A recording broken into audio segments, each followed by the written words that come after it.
All right, everyone. Welcome to another episode of Friday Night Bookish Lyme. It is now 8:04. I'm seeing our usual suspects. Welcome back to the Fairy Gang. Waiting for a few more persons to roll in. And for those of you who are with us for the first time tonight, we will be doing an author chat with Celeste Mohammed, author of this amazing book, Pleasantview. And we'll be chatting with her, getting to know who the woman is behind this body of work. We're gonna go ahead and get started. I am your host, Shanz, the Book Fairy, and welcome to another episode of Friday Night Bookish Lyme. I am always so excited to be here with you guys, and I'm seeing some new faces. So before we get started, I just want, if you are on here for the very first time, just go down to that reaction section and put your hand up so that we can give you a proper fairy gang welcome. Hello. Hi, Fatima, Jennifer, Melanie. Is it Jean? Did I pronounce it properly? Is it Jean? Yes, you did, Jean. Hi. Hi. Hi, Jean. Welcome.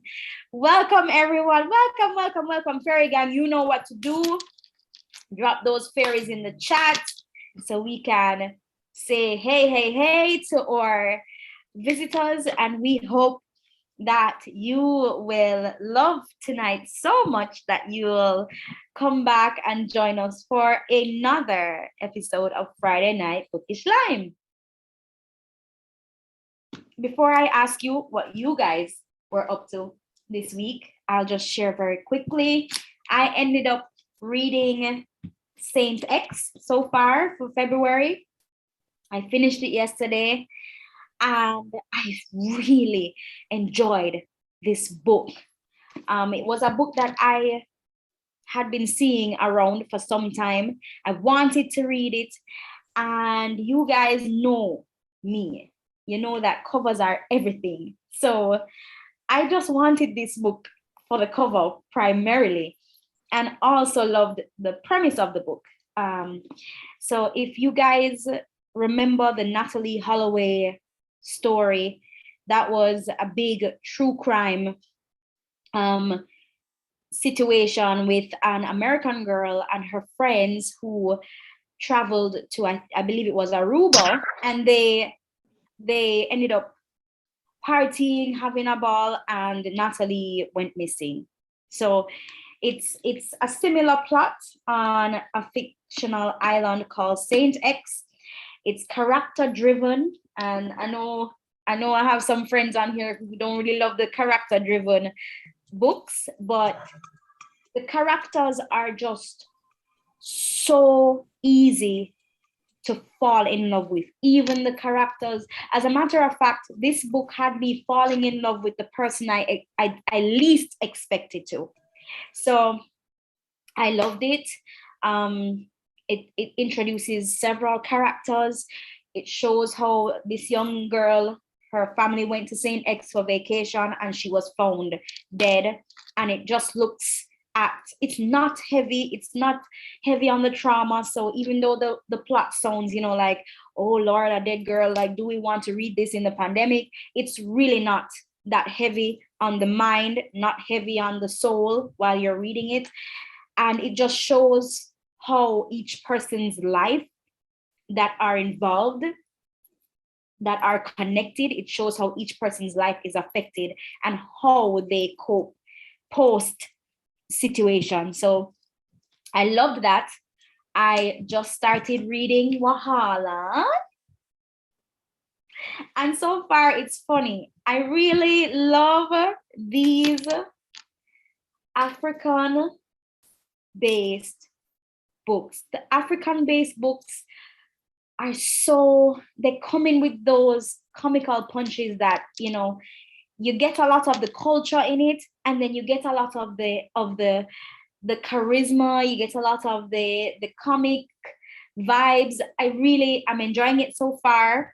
And I'll tell you very quickly, what it is about.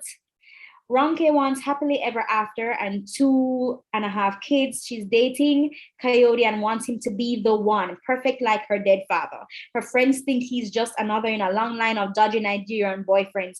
Boo has everything Ronke wants, kind husband, gorgeous child, but she's frustrated, unfulfilled, plagued by guilt, and desperate to remember who she used to be. Simi is the golden one with the perfect lifestyle. No one knows she's crippled by imposter syndrome and tempted to pack it all in each time her boss mentions her urban vibe. When the high-flying, charismatic Isabel explodes into the group, it seems at first she's bringing out the best in each woman. She gets Simi an interview in Shanghai, goes jogging with Boo, but the more Isabel intervenes, the more chaos she sows, and Ronke, Simi, and Boo's close friendship begins to crack. So that's Wahala. I'm going to go into the chat now just to see what you guys have been up to all week.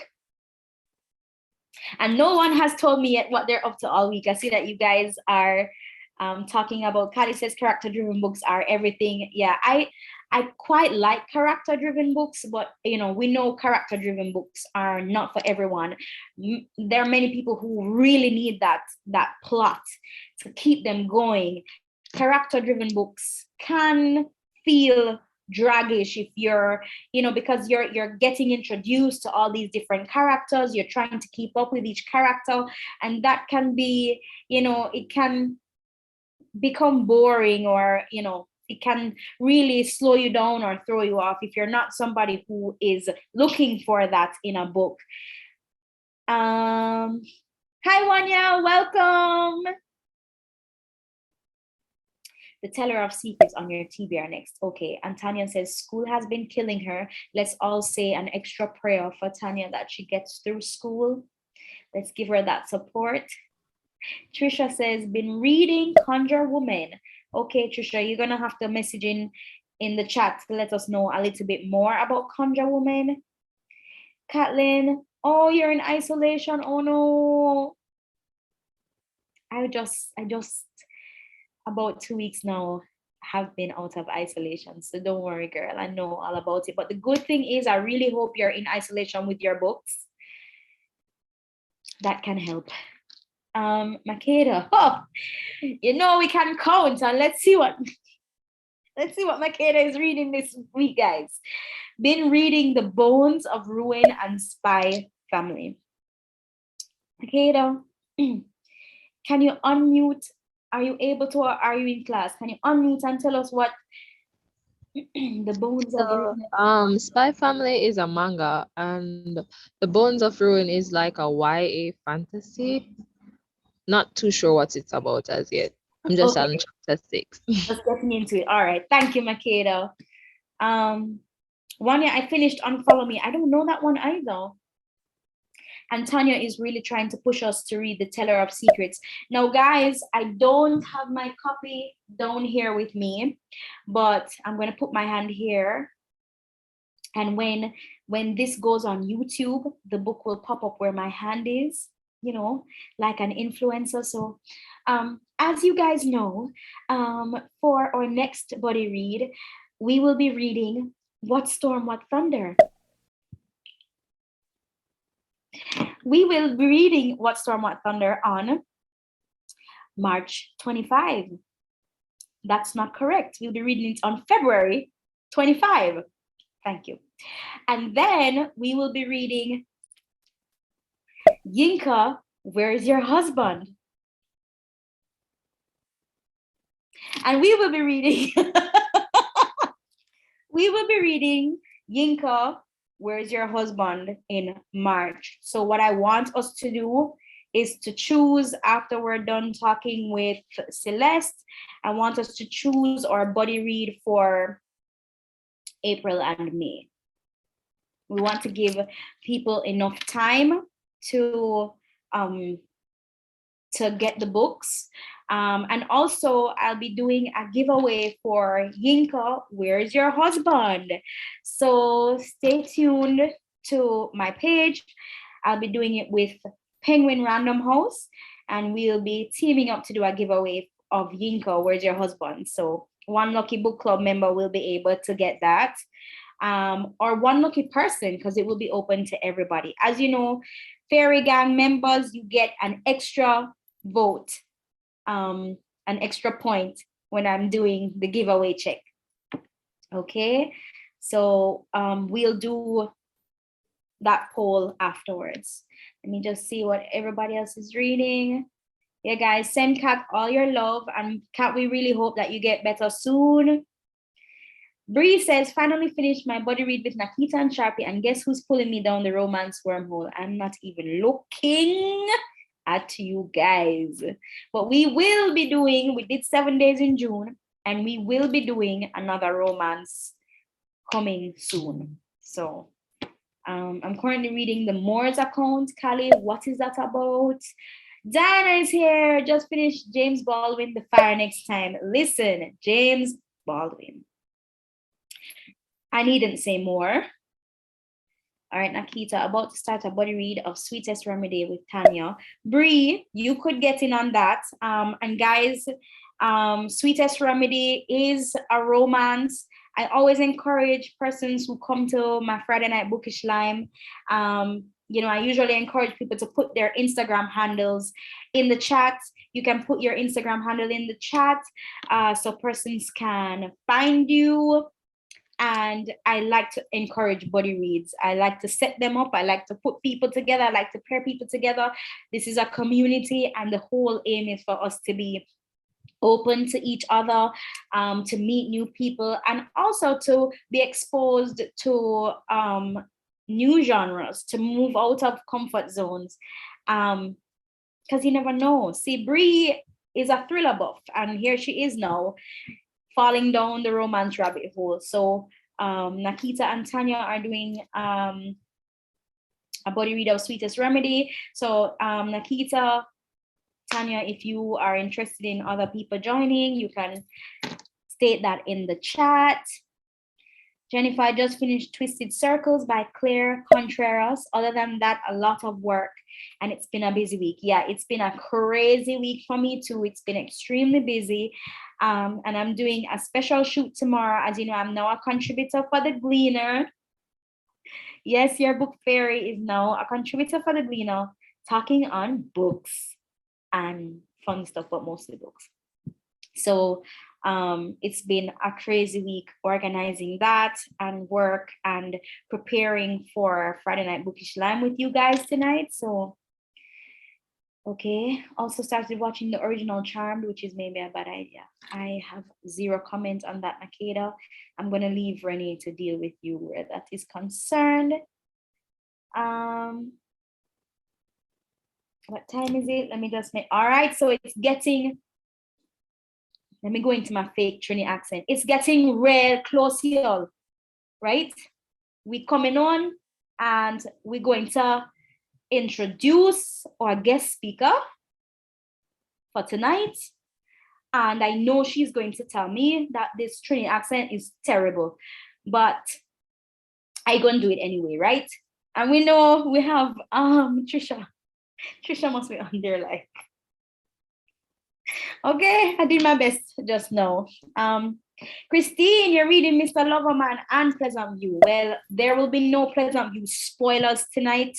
We are getting to know the author, but you are reading a fantastic combination. Mr. Loverman was a favorite for me last year as well as Pleasantview. Celeste, where are you? Where are you, Celeste? Boy. Are you guys noticing anything? People, notice anything interesting with me and my guest speaker for tonight? We might not have the same accent, but we have the same hairstyle. So I know that my Trini accent just now was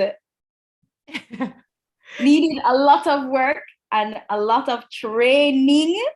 It's better than my Jamaican accent. Oh, I need to hear it, Celeste. Sure.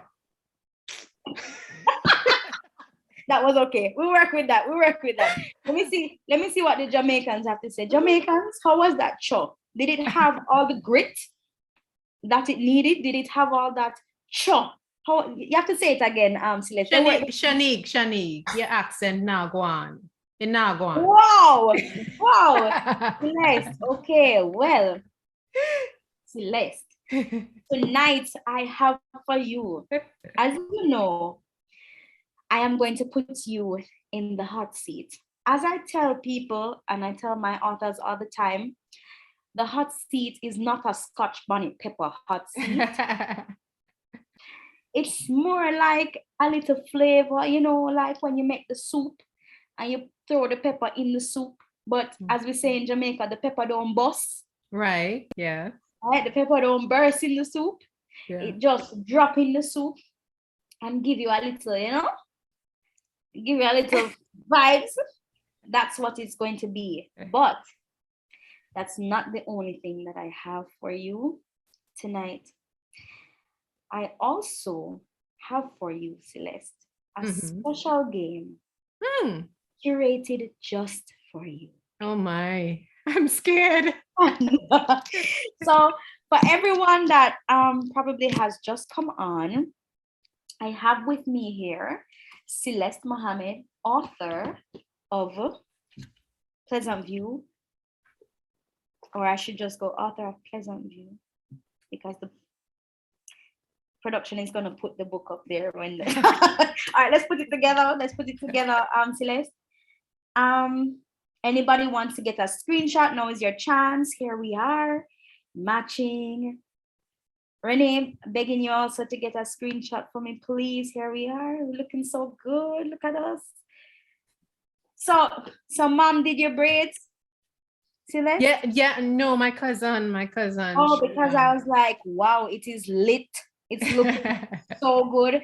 You are looking great. I love how you just lean back in your chair looking like a real dandada. Like a lean back. Yeah. So guys, let me give you a little introduction to Celeste Mohammed. Quite similarly to our last guest, Celeste Mohammed is a lawyer turned writer. Her debut novel in stories, Pleasantview, was released in the USA in spring 2021 and in the UK in fall 2021. Celeste holds an MFA in creative writing from Lesley University, Cambridge, Massachusetts. She is the recipient of a 2018 Penn Robert J. Doss Short Story Prize for Emerging Writers. She was also awarded the 2019 Virginia Woolf Award for Short Fiction and the 2017 John D. Gardner Memorial Prize for Fiction. Celeste lives in Trinidad and Tobago with her family, and I'm just going to add this part, and can be found on Instagram doing cute stuff with her super cute daughter. Okay, I just had to throw that part in there. So everybody, let's drop some fairies in the chat for our guest speaker for tonight, Celeste Mohammed. Woo! You guys can turn on your mic and say woo. Big up to all of you. To all of you. Big up. To all you. To all, all you. Oh, I keep saying all of you. Oh, to all you. To all you. All you. Yes, that's good. That's better. All right. So my all is your cho. Okay. All right. Cool. And I need you to say stoops. No, it's not stoops. It's. And you have to ring up your face too when you say it. You have to ring up your face, just like I just said. You can't be like stoops. You have to be like. Hold on. I was today years old. I was 8:29 p.m. Friday, February 4 years old. All this time, that was. Yeah. And the longer you drag it out, the more upset you are. So because that's what we do in Jamaica, and we just call it kiss me teeth. Yes. Yeah. That's stoops. That's what a stoops is. It's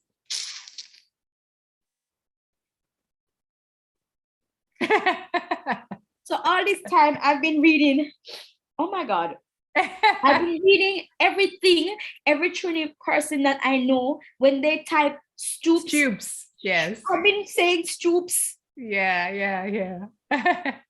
All right. Well, it is called a stoops, but it's the way you do it is you know, like Because how in Jamaica, I can't do it properly. But in Jamaica and our stoops.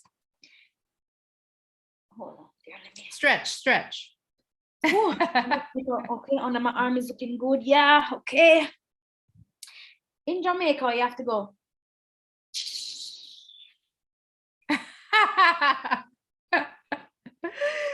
I can't hold it out very long, you know, because I wasn't allowed to stoops growing up. My mother would Right, yes. would lose it, right? So Right.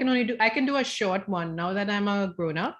Yes. I'm allowed to do stoops in my own house, you know. So it's like right.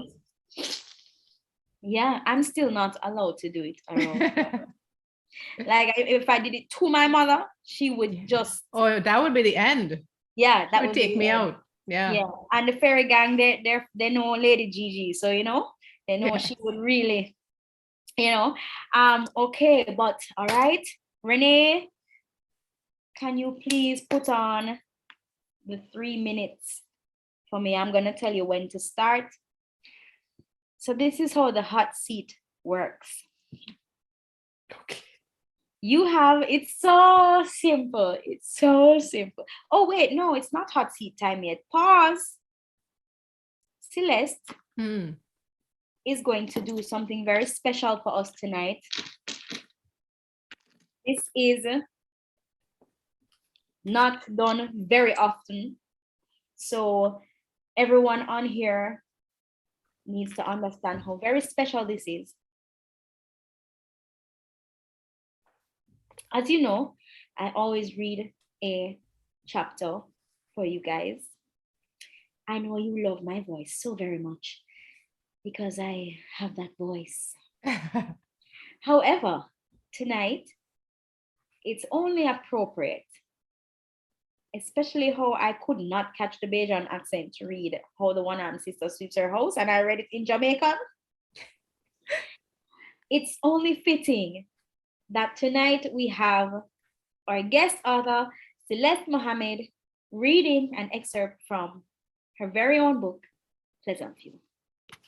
Thank you, Shanique. Thank you, everyone who's shown up. So if you have the book, of course you can read along. I'm gonna read from page 105. And I chose this little piece because Miss Ivy is my favorite character in the book. And I just love Miss Ivy. I just love her. So a little bit from Miss Ivy, right? Page 105. Mrs. H entered into the room, took a tired breath, then wilted onto the tufted sofa where Miss Ivy sat. The leather made a farting noise, which sapped the power of the moment and eased the tension in Miss Ivy's nerves. Mrs. H gave a hand flick to signal she was ready. First, the opening chant. Then Miss Ivy picked up the cards. She flipped and flipped until the king of clubs appeared. She turned the next card. As planned, it was the two of clubs. She grunted. Mrs. H gasped. What? Tell me. You're sure you want to know, Mrs.? It's not too nice, nah? Oh, for God's sake, Ivy. Why do you think you're here? Well, it's about the mister. I knew it. That son of a bitch is still screwing that girl who used to work in the store, not so? I heard a rumor that she's pregnant. It's true, isn't it? Tell me. Mrs. H picked up a card and flung it in Miss Ivy's direction. It was true. Miss Ivy knew the girl well. In fact, until recently, she and 19-year-old Gail Archibald had lived in the same yard in Panko Lane. She'd been Gail's confidant about the affair with Mr. H. And she'd been at the hospital that dread night when Gail had lost the child. She'd eavesdropped as Gail kept calling Mr. H's phone, begging his driver to pass on the message. And she'd held Gail, letting her cry day after day when Mr. H didn't show. Miss Ivy had been the one to call Gail's mother to say, "Come for your daughter. It looked like this thing sending she mad." And it was Miss Ivy who'd helped pack up Gail's apartment. Miss Ivy bent over now, retrieved the card from the floor, slowly, giving bitterness time to drain from her face. "What the hell is it, Ivy? You're trying my patience." "Okay, missus, let me explain. See how the king of clubs and have no sharp edges? He's a peaceful ruler. That is Mr. H. And you know, king always count as 13. Now watch the next card, 2 of clubs. Same suit, so we add 13 and 2 is 15. Exactly. That number mean anything special to you or Mr. H? Could be somebody's age or a date. Mrs. H stared into the river landscape hanging on the wall, her eyes darting like she was counting the bamboo. 15, 15, she mused. The only thing I can think of is the rally, but I don't know. The PNM rally? Yes, it's next Wednesday, the 15th. You're attending, right? It's his big moment. He'd want you there. Miss Ivy tapped her temple, began swaying. I'm getting a serious bad vibes about that date. Let me see if it's because of the rally. Counting aloud, Miss Ivy flipped 15 more cards. Ah, you see? 10, the most crowded card it have. And it's clubs too. That is the damn thing self. Mr. H need to stay away from all crowds on the 15th. But how can he do that, Ivy?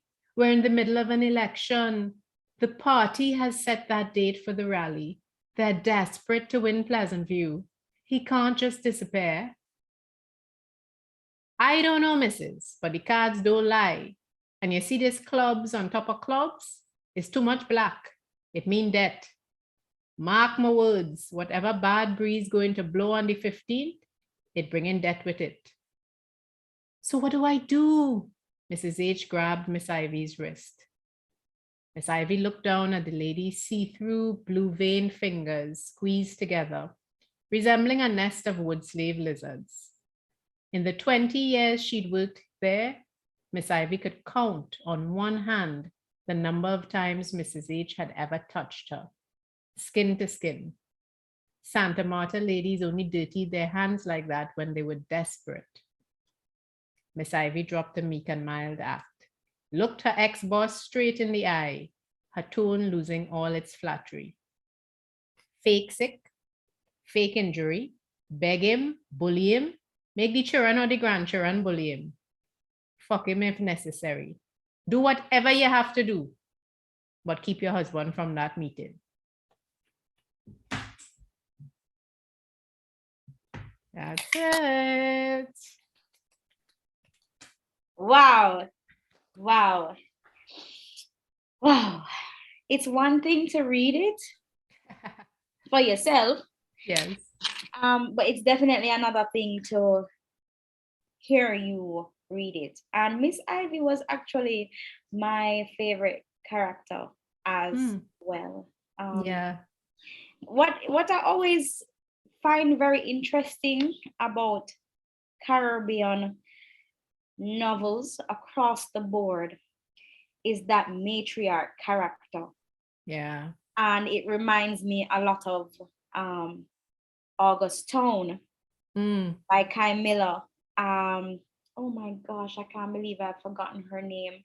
But the character that it opens with, that narrates. Okay. I haven't read it, so a very similar vibe to Miss Ivy, the woman who has been around. Ma Taffy, thank you hey Renee, thank you very much. Welcome. Yeah, reminds me a lot of her, that woman who has that wisdom, who has seen and who has been around. And I really loved how you represented Miss Ivy. I loved how you represented all the characters. But we're not here to delve into the book now. We're ready to throw you into the hot seat. Now that you've cooled down a little bit and you've read, let's get it going. So, Renee, back again. You will let me know when. Let me read the rules to you one more time. You will have, let me put on the voice. You will have 3 minutes in which to answer as many questions as possible. Oh, Lord. You are able to pass if you are unable to answer a question. After 3 minutes, the game will be up. Okay. Let's see if you get burned.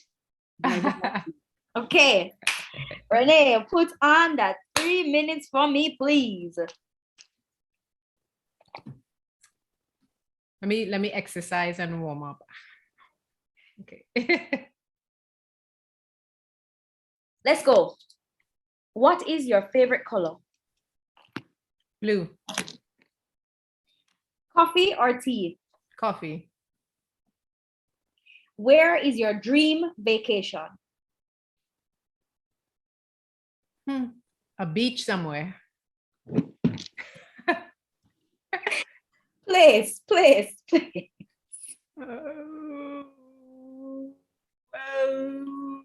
You can pass. A pass. What is the name of one teacher you never wish to see again? I can't answer. She's dead. It would be bad to speak ill of the dead. So let's move. Next. Name something exciting that you did in 2021. I brought out a book. That's exciting. Very exciting. Very, very exciting. Beanie Man or Bounty Killer? Excuse, pass my cellular phone. All right. All right. Mobby or Shandy? Shandy, hands down. Lady Saw or Tanya Stevens? Oh man, that's a hard one. But my favorite place is under the sycamore tree. All right. All right. So we know who that is. Yeah. Where is your favorite place to go in Trinidad? My favorite, apart from the mall, the beach. Yeah, the beach. Are we talking about Maracas? Actually, no, my favorite place to go is actually Toku. Okay. Toku is the northeastern, like almost like off the island. Yes. All right. Are you a mood reader or a planned reader? Planned. Bus up shot or doubles? Bus up shot. Bus up shot, my girl. If you could have dinner with any author, dead or alive, who would that be and what would you ask them? A good one, boy. Good one. I guess I would want to have dinner with Juno Diaz, and I would ask him if he really did sexually harass those women. I wonder what the answer. All right. Favorite soca artist? Patrice Roberts. Go again, Patrice? Patrice Roberts, yeah. Okay. Warm milk or cold milk? Cold milk. Nobody trying to work your belly. So yeah, you know what work belly is, right? Yes.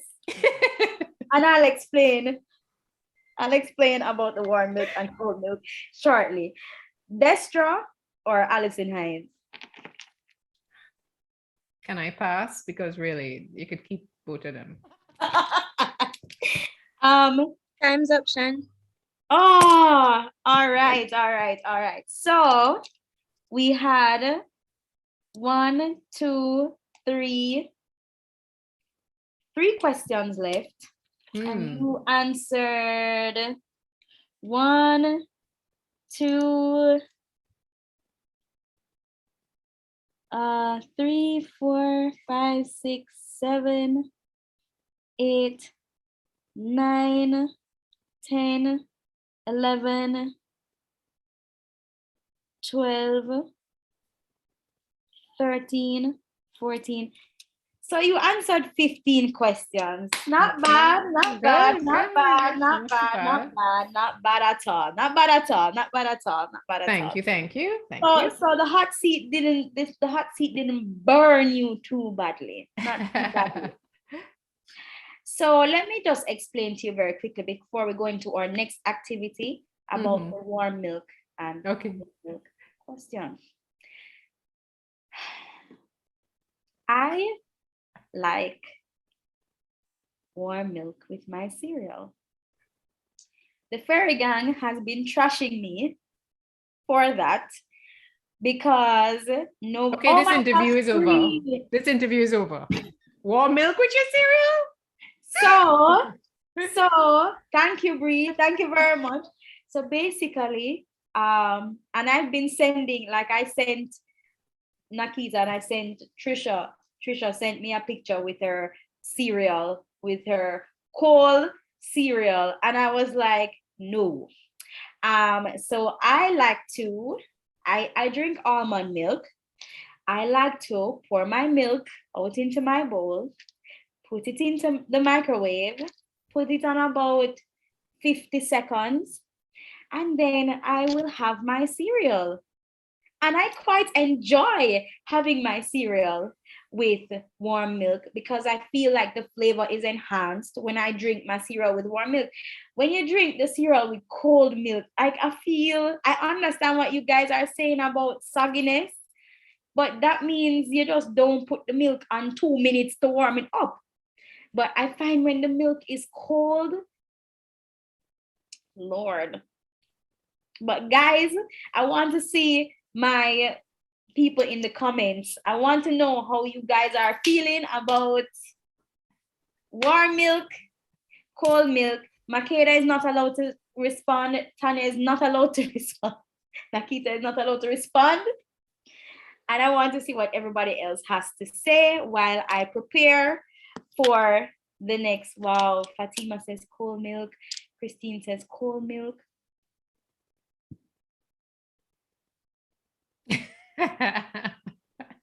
At least Kat said she'll try it. Kat, please try the warm milk and let me know how it is. Do not put the milk in the microwave for 1.5 minutes, guys. Do not put it in there for 2 minutes, guys. You are not warming up chicken. It's just a little milk. Put it in the microwave for like 1 minute tops. And that's if you've had the milk in the fridge. If you're opening a new box of milk, put it in there for 40 minutes. All right, great. Sips tea, sips tea. Okay, guys, so Celeste just survived the hot seat. Let me tell you your other questions. Let's see if you can answer them anyways. I want a man come on. Ride my rhythm, of course. Yeah, okay. If you could live anywhere else, where would it be? Jamaica. I figured that was gonna be your answer. And funnily enough, I was gonna ask you who your favorite character in Pleasantview was and why. But you already agree. Very clear to us that it was Miss Ivy. Why is she your favorite character? She's just like, I know so many Miss Ivies, you know? Yeah, I know so many Miss Ivies. And I feel like here in Jamaica too, we have so many Miss Ivies in Jamaica. I think Miss Ivy is a staple character in the Caribbean, a staple individual. Like I feel like it's more than less that you would find another a character like Miss Ivy in another Caribbean novel. So, all right. So let me get ready now for the next. Let's go. All right, so the next activity for you, Celeste, tonight we're gonna play. You know how you have How to Be a Millionaire? Uh-huh. Tonight we're gonna play How to Be a Jamaican. Dun, dun, dun. Dun, dun, dun. Ah! So now you have two options if you are unable to solve the question. Okay. And the question is going to come to you in music form. Mm. We are going Interesting. to play 10 songs Mm. from the 90s. Okay. You will have to tell us who sings that song Okay. and also tell us what the name of the song is. Oi. If you are Alright. unable to answer that, Mm-hmm. you will have three options. Mm-hmm. You will have 2 lifelines and 1 50-50. Your 2 lifelines are anyone who is in this chat Okay. right now. All right. So you can pick a person, Mm-hmm. that person will unmute, and you will be able to decide. After you pick that person, they'll unmute and they will answer the question for you. Okay. They answer incorrectly, then you get the answer wrong. Okay. Okay. Your lifeline, your 50-50 is thrown out to everyone who is here in the chat. Okay. A poll will be thrown out to everyone in the chat, and they will have 2 answers and they will choose 1 answer. Mm-hmm. If they are able to get the answer correctly, then you get the point. Yay. If they're unable to get the answer correctly, then you don't get the point. Okay. Fair enough. Fair enough. All right. So I'm going to share my audio. Let me know when you are ready. I'm ready. Let's go. Cause anything cross me born and me kill it. But you never want listen to me warning. You couldn't even budge in the morning. Pon the street in my boat so him dread. Pon the work done. Yeah. Handle the ride, Tanya Stevens. All right. Okay. Okay. 1 point. All right. Go back.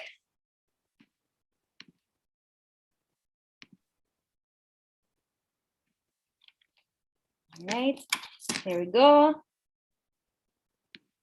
Dangerous, too dangerous, too dangerous. Woman, I live dangerous. Sure. Oh, woman, I heard a little rumor last night. Little rumor last night, rumor last night. Living dangerously, Barrington and Bounty, man. All right. This is too easy for you, you know. I should have came back. I should have came with some harder ones, man. All right, let's get on to the next one. Mm-hmm.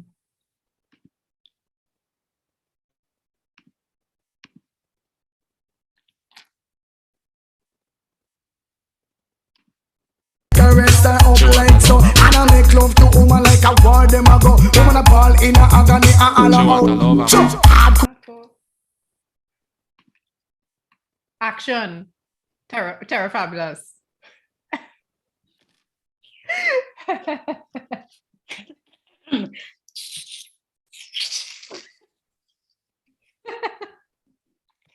Celeste, you really coming to go down passport office to go get your Jamaican passports. Because, all right, let's go, let's go, let's go.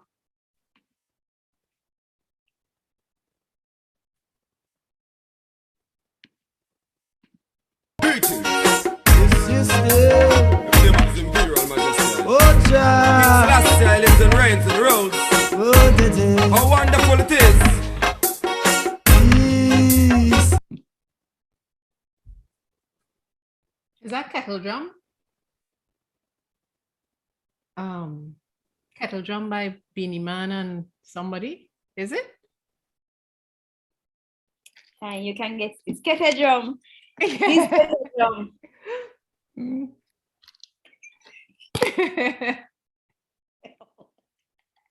Yo, you are not even using. No, my youth. No, my youth. No. You You have are to come not- better than that. You're not even using the lifelines. You're not even using the lifelines. All right, here's the next one.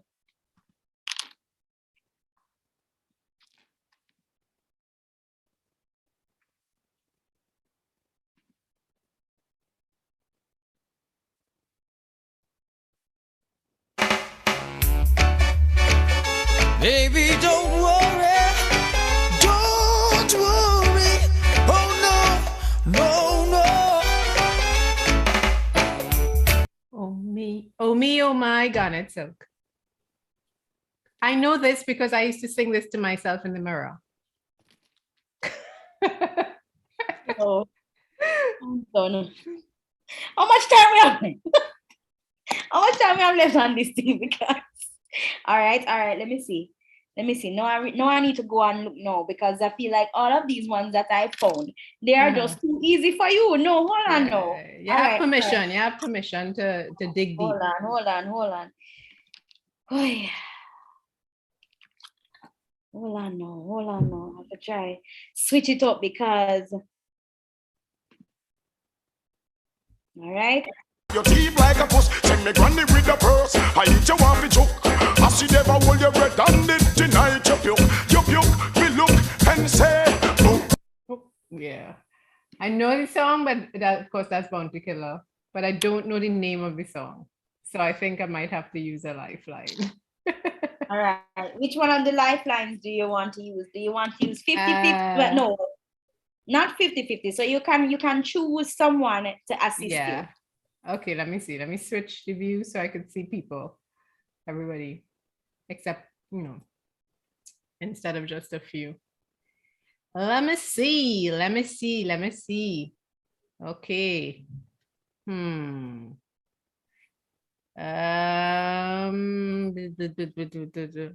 Where my family there? Trisha? Can you help? No? No. Oh, but you call Trisha, so Trisha has to come forward. Trisha.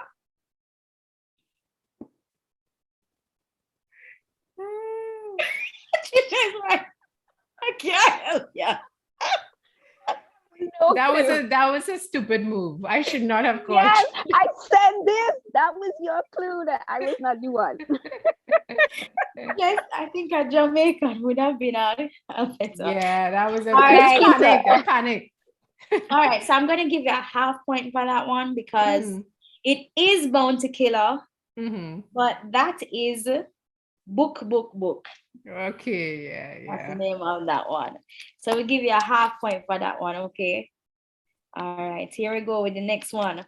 Okay. You're going on good. This one is another easy one. Here we go.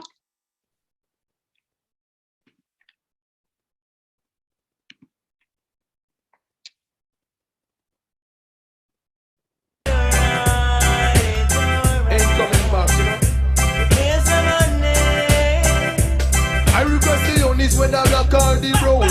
Taking a joyride cruise and the Joyride, easy thing, man. Easy thing.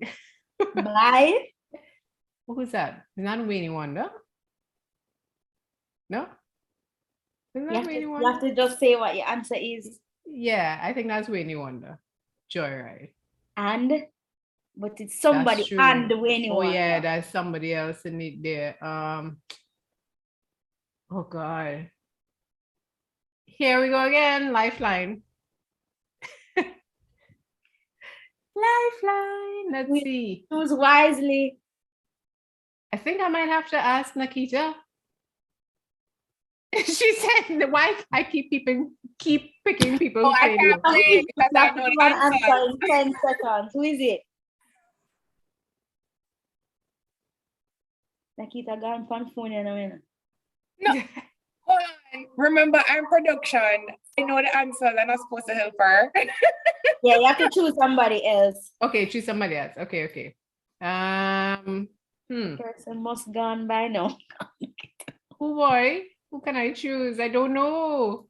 Just choose somebody, Celeste. Choose somebody.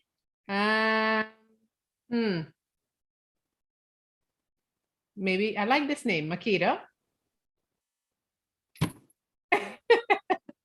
Nakeeta, sweetie. Renee, her best friend is like, chose the wrong person. All right, okay. I'm gonna choose Christine. That's my final answer. But you already chose Nakeeta, Celeste. So. And Nakeeta is too young to know. So that's Baby Sham. And how could I not? Oh gosh, yes. How could I I not give remember? half point for that one as well. So it's Baby Sham. You know, I wanted to marry him at one point, right? Baby Sham? Yeah. Yes, me too. Right. 7 out of 10, like, yay, go me. Yeah, and you probably would have gotten more. Is it my camera? Yeah, I you know. Christine, can you move for me, please? Thank you, love.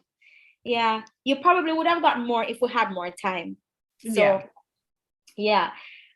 We are running over into question and answer time. So now I'm going to open the floor. Persons can type their questions in the chat. You can also put your hand up and I will call you out and you can ask Celeste any questions. And this question section is not limited to the book. You cannot ask her age. Please don't ask her that. Questions like that, do not ask her. Well, you can ask her what hair products she uses in her hair. You can ask her what lipstick if she's using Sasha. I just mentioned that brand because I just want to show people that I know about Sasha from Trinidad. But while you guys are formulating your questions, let me just share very quickly with Celeste my funny story about Baby Sham. So when I was 17 and going to Campion College, the best high school in Jamaica. And I know that will be disputed in the chats, but the statistics will show. I was always a singer, growing up in the church, blah, blah, blah. But then persons had started to discover, like producers and stuff started to discover that I could sing. Anyways, one day, a big producer that goes by the name of Left Side. He asked me to come up to his studio. He was there with Wayne Marshall. And those times I wasn't really allowed to be at the studio because in Jamaica, there's the idea that the studio has a bag of man and weed smoking, and a young girl at 17 really has no place being at the studio like that. Anyway, a bunch of my friends and we all went up to Left Side's studio. And when I got there, he had just finished working on this rhythm that would be known as the Gigi rhythm. Okay. So if you're familiar with My Girl, Tucky Your Belly, yes, My Girl, those songs, right? That is the Gigi rhythm.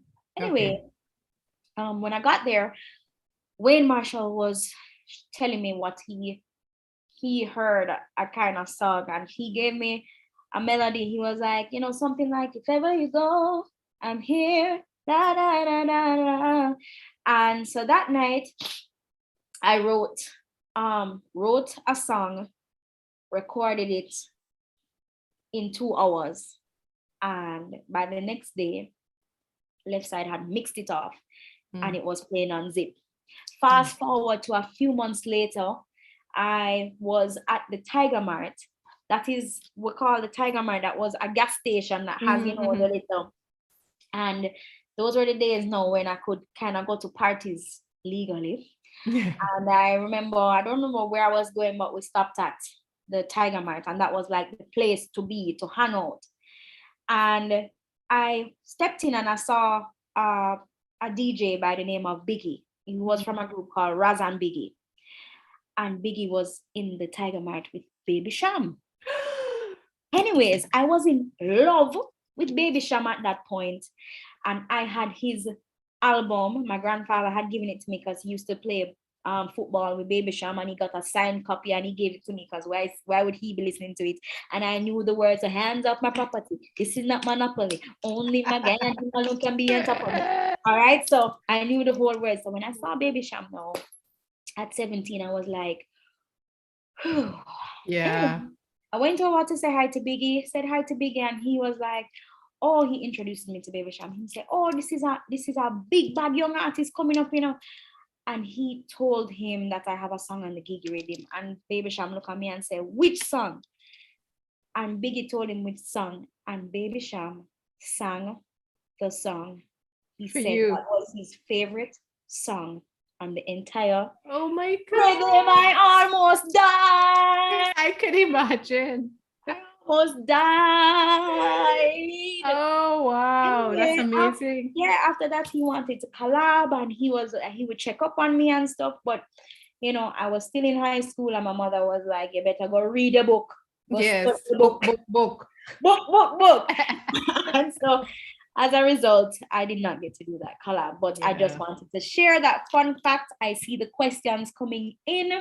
Okay. So we will jump right into it. The first question I'm seeing from Bree: did you always want to be an author but followed your law career instead, or is writing a newfound love? Oh, that's a really nice question. A nice way to put it. No, I always wanted to be a writer since I was a little girl. But in Trinidad, when I was growing up, it was either you become a doctor, a lawyer, or an engineer. Your parents didn't really have, they didn't really have any other hopes for you. And, nobody become an author was that, So I had to do what my parents wanted me to do until such time. So. To add to that question, which is something that I had wanted to ask similarly, are you still practicing? Are you still a practicing attorney, or have you abandoned that and have focused primarily on writing? Right. Well, I in 2011, I resigned from my job at the time. I was the corporate secretary and head of legal of a company, a government state enterprise. And I resigned from my job, and everybody was like, you are crazy. And since then, I haven't actually practiced except to do work for like friends and family.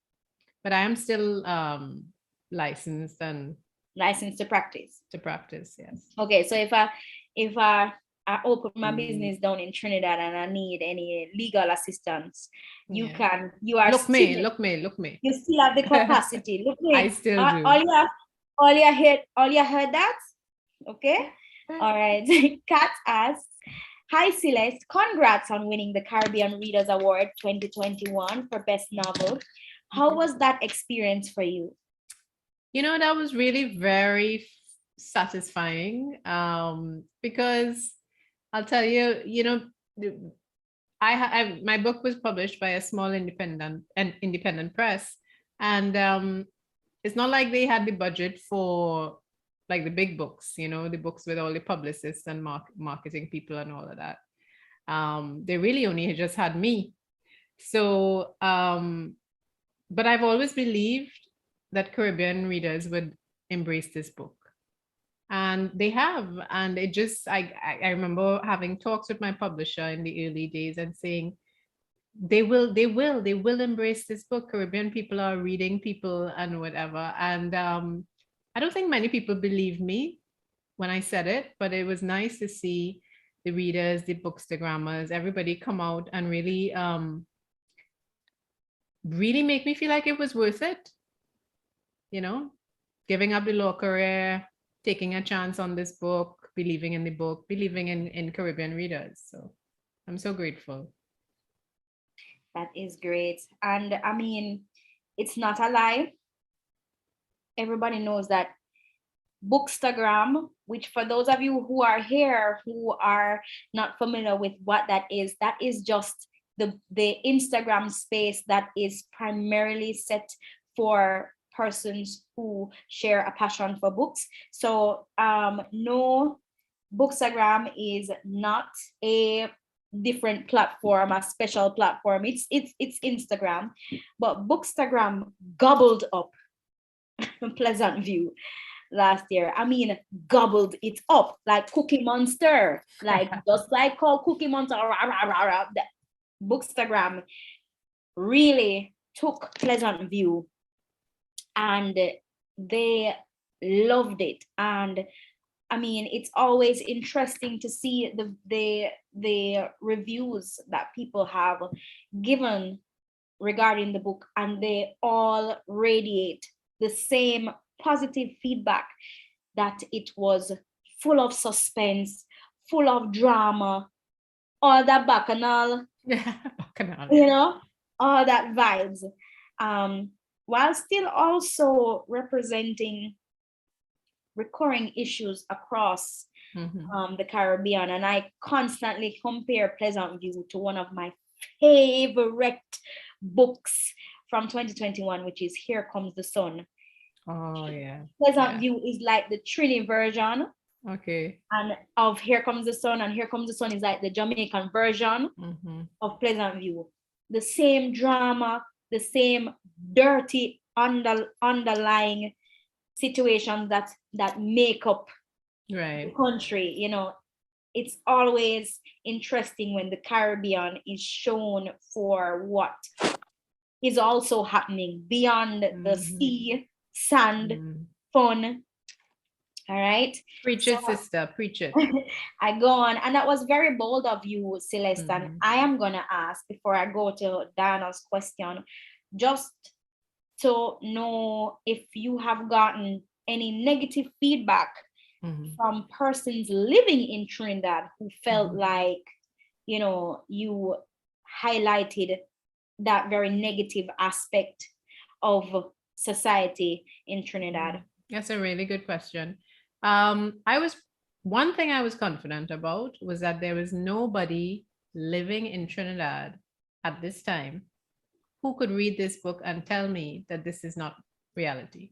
I was very confident, and anybody who wanted to tell me that this is not reality, I would have fight them, because it is. So I luckily nobody in Trinidad has said that to me to my face, and in fact I've heard the opposite. I've heard a couple of people, and it was very satisfying to hear people say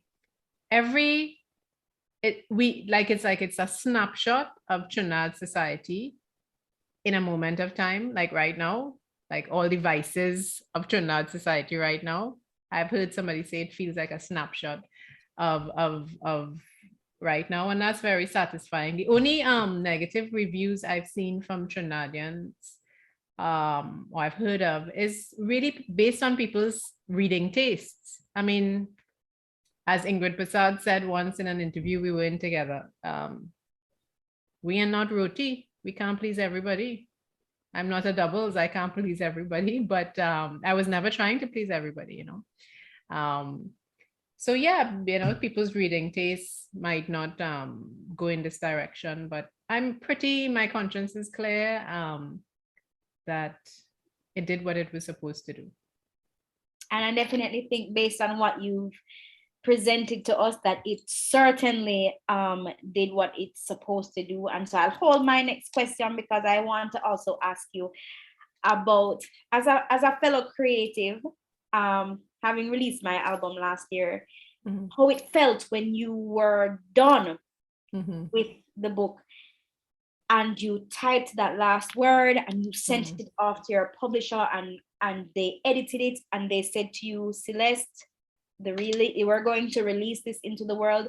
What did you feel inside? What were the emotions? Did you have any regrets, or were you, I know you said you were confident that this book was gonna represent exactly everything that you wanted it to feed out into the universe, but what were you feeling inside when you finally released that book? Well, I will give you and your readers a scoop that nobody has ever gotten before. I'll tell you exactly how it happened. The book had been around. My agent had shopped the book around, and I would say she had shopped it around. I had shopped it around, and I would say it had been rejected close to 30 times, 30. And I was like, basically, people would tell me, just put it in a drawer and forget about it. And I said no. And I was like 2 weeks away from self-publishing the book because I had decided I was going to self-publish it if I had to do that. I believed in the book so much. And so I was 2 weeks away and I got a call from these, well, an email actually from these people saying they're small press and they don't pick many books a year, but somebody sent them this manuscript and they love it and they can't believe that it isn't taken. And I said, okay, whatever. And we had a talk on the phone and then they said, yes, we want it. We're going to publish it. I came off the phone and everybody's like, why aren't you happy? And I was like, because I don't believe it. So I guess disbelief was my first reaction until I actually saw the book come out in real life and like had the book in my hand. I kept feeling like it wasn't real because it had been rejected for so long and bounced around for so long. But once I did have the book in my hand, of course, I was just like, tears.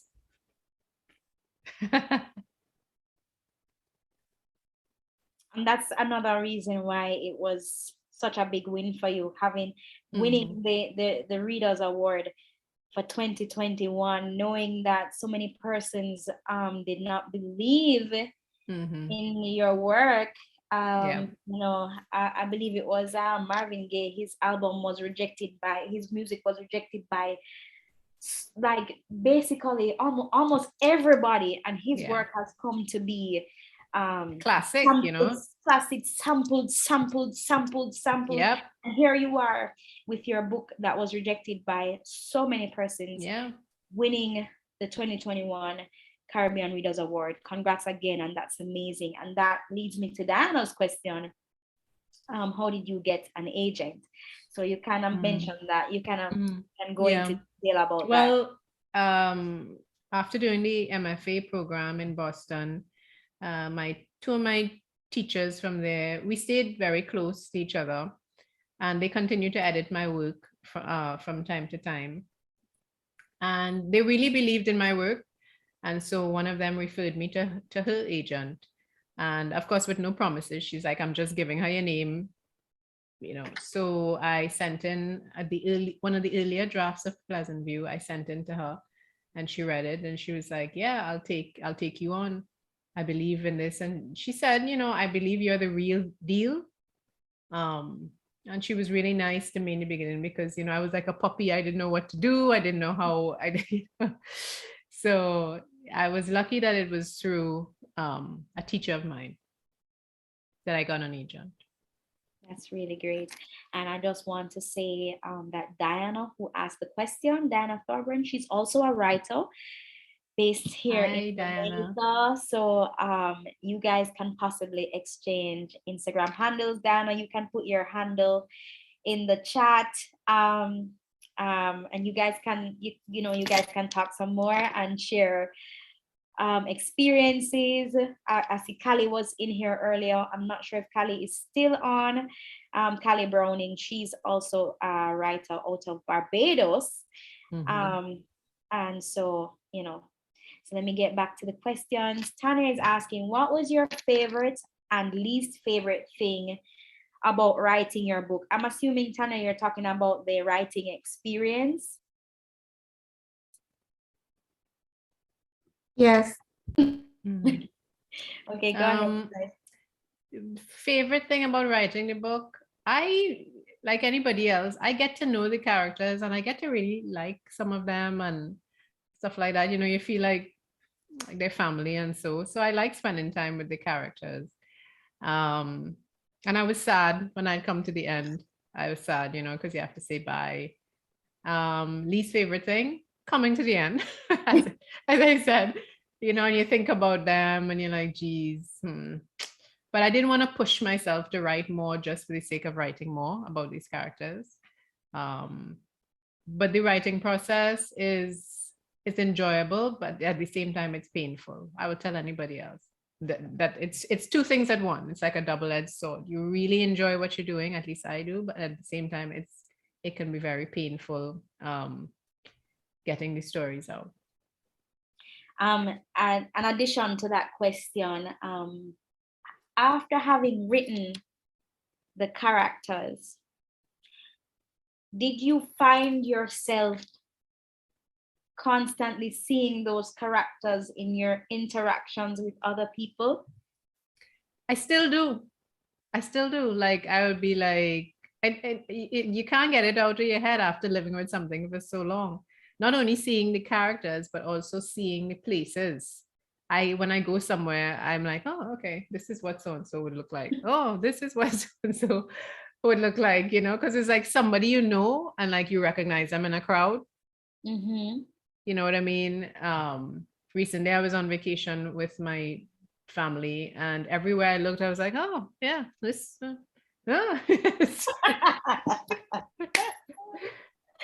Lord.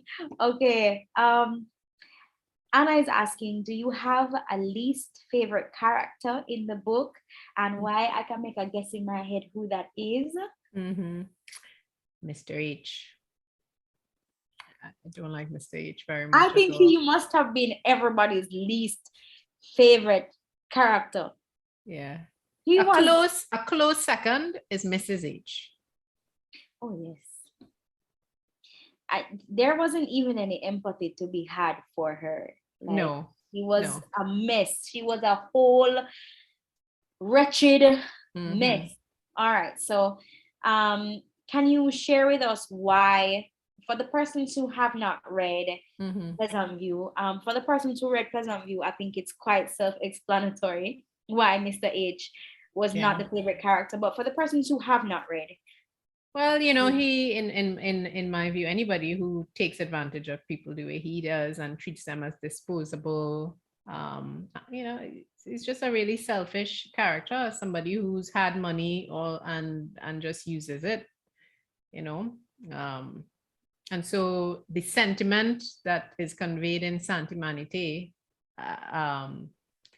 of celebration, which is the opposite of what you should be doing at an event like that. I won't say, I won't say what kind of event it is, no spoilers, but that sentiment of celebration at that event was really the way I felt, like, thank goodness, good riddance.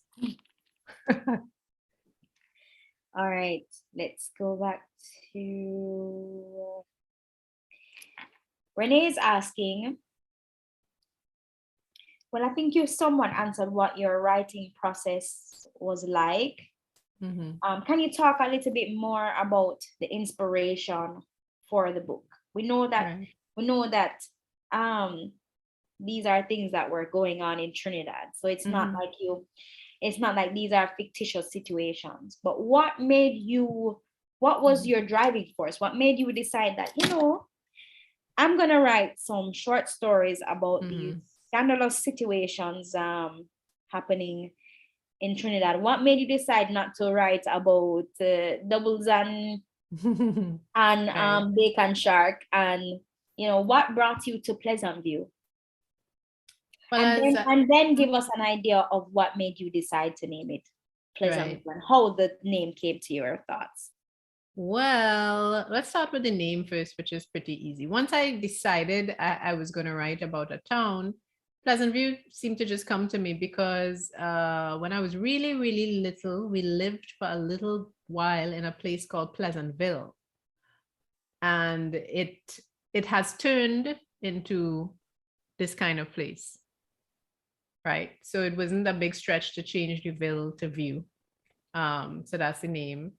And why did I write these stories? Well, what was the driving force behind the book? The driving force behind the book was just trying not to get kicked out of the MFA program I was in, because you had to submit 2 stories every month. So I had to write these 2 stories every month, and I was just pulling from what was around me. So like some of these stories are actually inspired by real people's lives, like friends, family members who I know, things that have happened to them. And some are just, it was what I was seeing around me at the time on the news and in people's lives around me at the time. Okay. That makes sense. So let me just get this straight. You had to be writing 2 stories a month. Is it that? So you wrote each story and then you compiled it? Yeah. Into so the book of 2 stories a month, so that by the end of I would say at the end of a year and a half, I had a bunch of stories, and they tell you, okay, now you have to pick a few of them and turn them into a thesis. They don't have to be linked. They can be just separate stories. You can do whatever you want. And I decided, look, these are kind of similar. If I tweak here and there, I could actually make this into a novel in stories, a very linked collection, not just slightly linked, but very linked.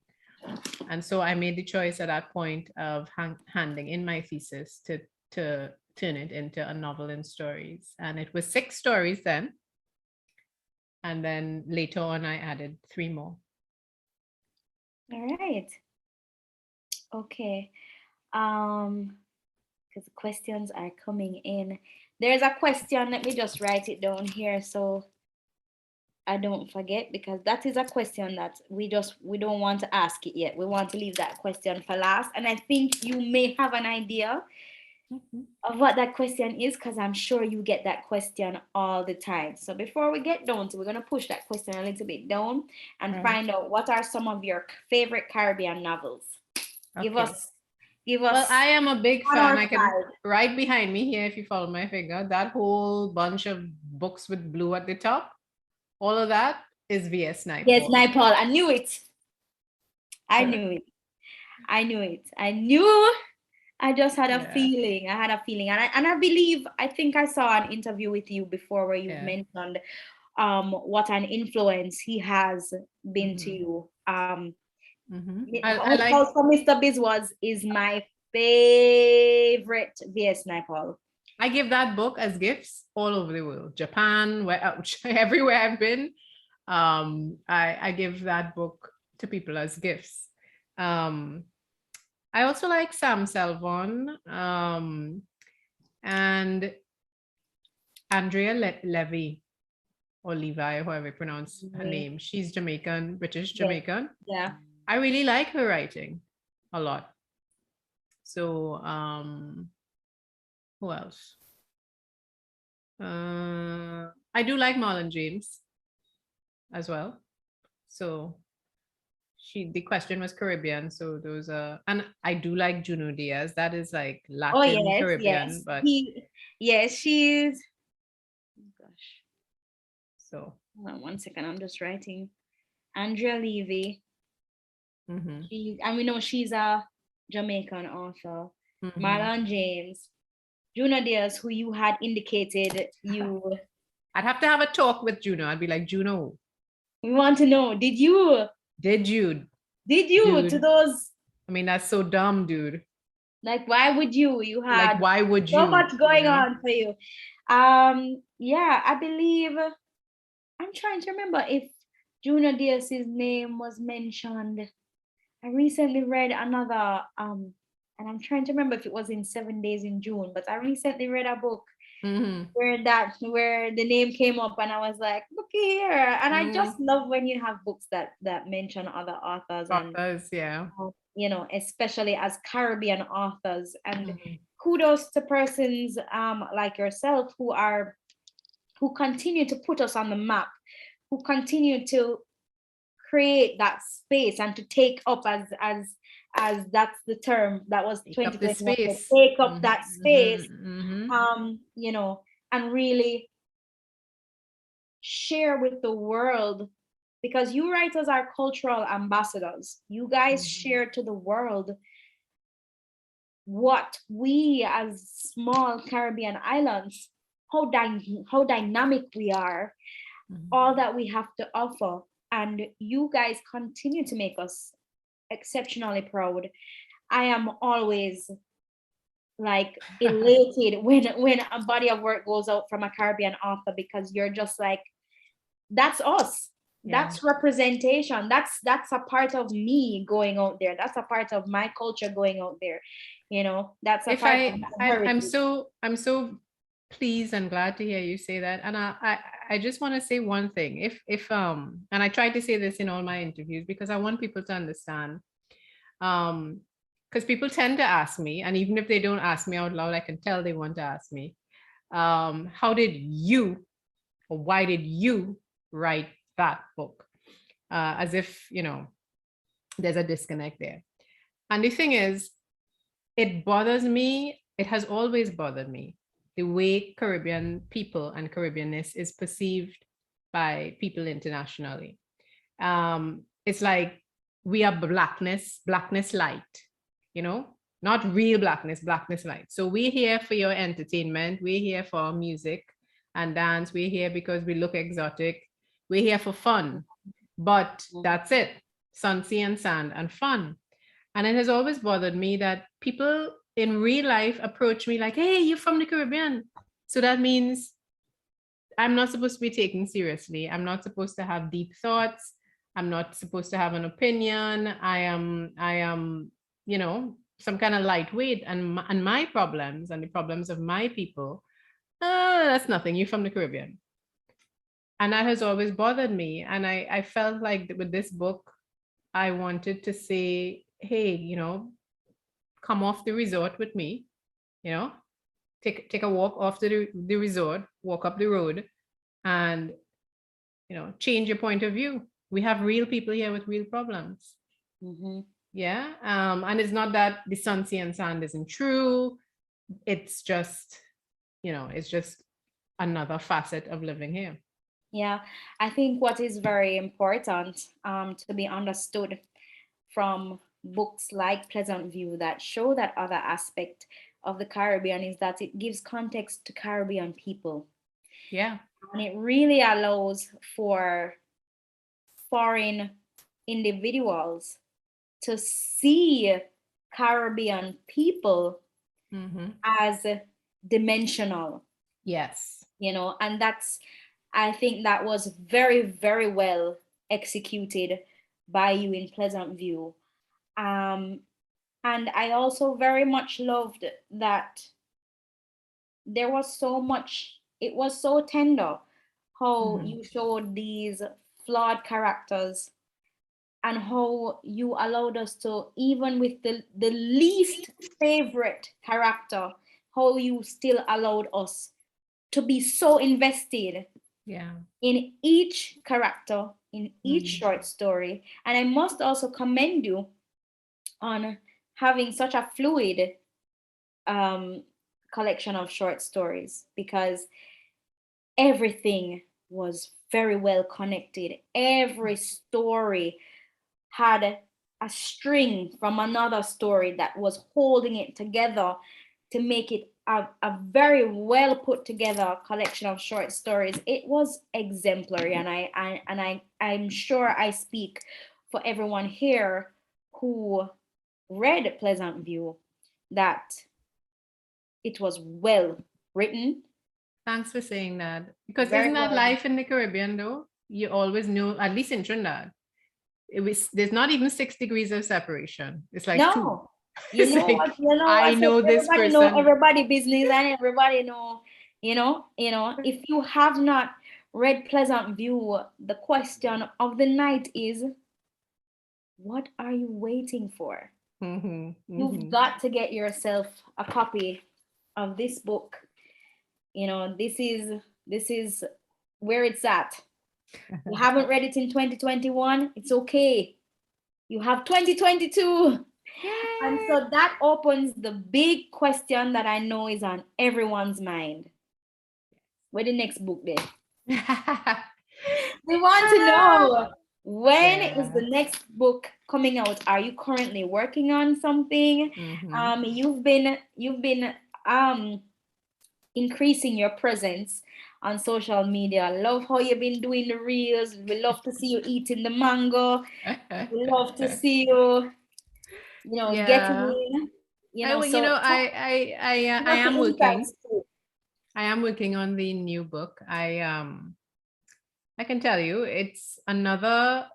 First of all, before this one finishes, I do have 2 children's books that are supposed to come out. I think one is supposed to come out next year. HarperCollins picked up those 2 books. One is about the steel pan, and the other one is about our pitch leak. So I'm hoping those will come out in maybe next year and maybe the year. I have a question, Miss. I have a question. Sure. With regards to the children's book, did you have any help from a certain someone in writing? Yes, books? In writing both books. Tell us how that worked out, and do you think she has a knack for writing like her mama? Well, yes and yes. So in the early days of the pandemic, we couldn't get stuff into Trinidad, of course.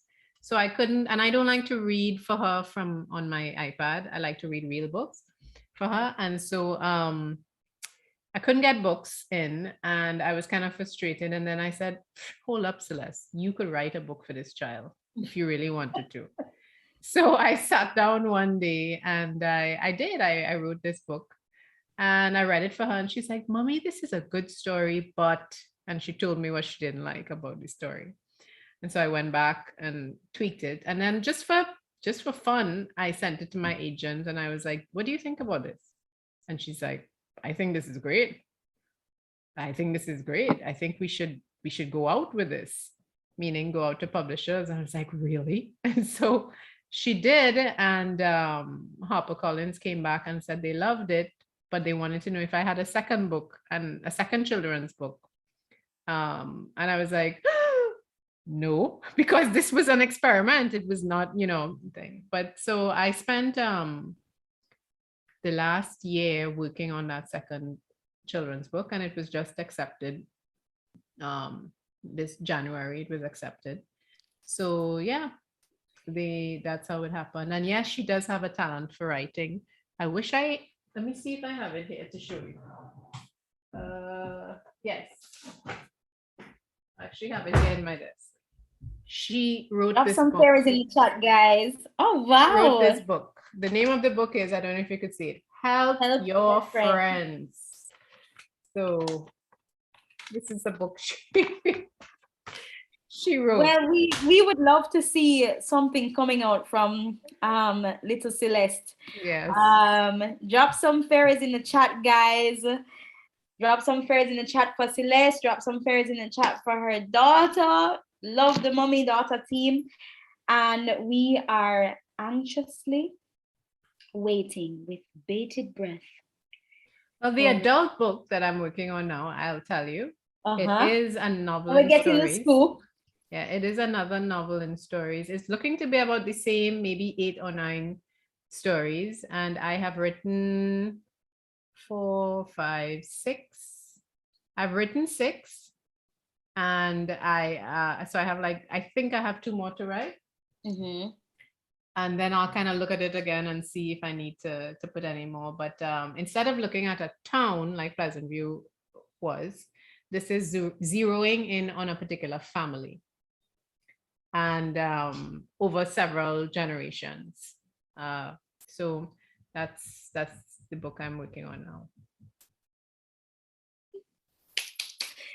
Oh, Celeste, it has been an absolute pleasure. No, it's been my pleasure to be here. You guys are so great. I've had such fun. With you, my Jamaican friend.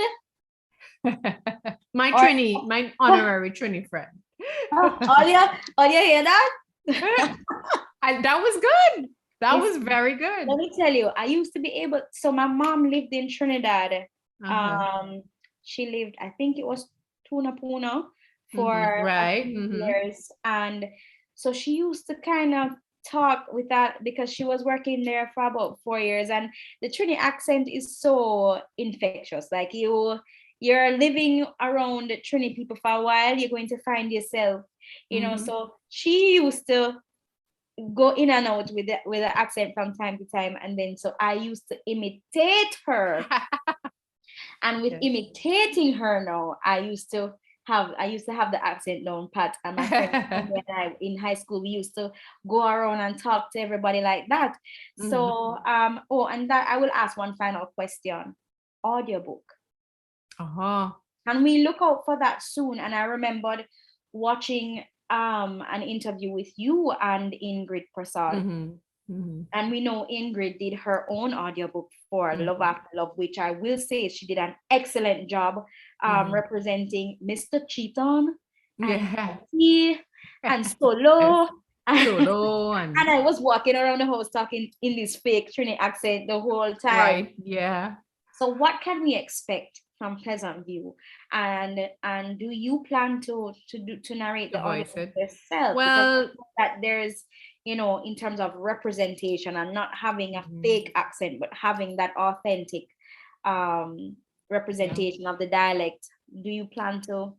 Funny you should ask, because I had a conversation about that this week with the UK publisher, and they've indicated that they are in talks about the audiobook. And I've made it known that I would like to do it because I don't want to do that to my readers. I don't want them listening to some fake accent that doesn't match the experience of the book. So I'm prepared to do it if they would allow me. We don't need a Shanique doing the book. we need a Trisha, we need a Celeste. You know, we need some real Trini accents, boy. Yeah. We don't need the fake accents. Yes. All right. Well, Celeste, thank you so very much on behalf of the Fairy Gang and all our new persons who joined us for tonight to hear from the phenomenal, as all our graphics have been telling everyone, the phenomenal Celeste Mohammed. Thank you so much. Thank you so much, everyone. Thanks for coming. Thank you, Shani. Do you have any last notes to tell the Fairy Gang right now before we close this chapter? This is just as sad as what you said about when you were in. Yeah, I know. No, this has been my funnest. I don't know if that's a word. My funnest interview so far. So I really appreciate it. And look out for more reels, because that's like my stress relief now, doing these reels for Instagram. Because, you know, it's carnival season here and we have new music coming out. So I'm trying to use the new music to try to get the music out there as well. So look out for more reels. And thanks again, everybody, for supporting Pleasantview. You don't know how much it means to me. So Celeste, can you type your Instagram handle in the chat so that everyone can see? And I mean, I could type it, but I want you to type it because, guys, we have the big bad author in here typing her handle for you guys in here. I mean, come on. Listen, guys, the Fairy Gang Friday night Bookish Lyme is where it's at on a Friday night. You don't want to miss it. Be here or be square, guys. And this is your book fairy. Well, not signing off because I'm not leaving yet. So actually, I have no idea what my handle is, but just look for Celeste Mohammed. Okay, I think it is just at Celeste Mohammed. I think that's. Let me just verify that before I just type that in the chat. Yeah, it is. Renee, can that you looks fact check correct. that for me, please? That is correct. Yes. So Giveaway. Somebody's asking about giveaway. So, Celeste, do we tell them? Yes, we do. We are doing a giveaway to one lucky person. So stay tuned to our pages and you'll see more information coming up very, very soon. So turn on your notifications for Shanz Little Adventures and you will see when we're doing the giveaway. And I have something to tell you guys. It's a signed copy. So you're going to be getting a signed copy of Pleasantview, okay? So stay tuned. What I told you guys, you got to be there. That's my page I'm talking about, or be square. Literally, you know, you don't want to be square, you know, so you got to want to be a triangle. or a hexagon, anything else but, you know, the square. All right, Celeste, you can feel free to stay on as we go into our Friday night Bookish TV. But if you have to go, I just want to say on behalf of the Fairy Gang, thank you so much. We had a blast. It's always a fun time with you, Celeste. You know, I love you a long time. And, you know. How you do it? Is this it? Is it looking like a hug? Somebody screenshot this, please. Have to put it back up, Celeste. Oh, okay. Somebody screenshot Ren, you know that. You know, and thank you so much for taking the time to read for us, to share with us, to give us the insight, and to let us know more about Celeste Mohammed, author of Pleasantview. Yay! Yay! Bye, everyone. Have a good night.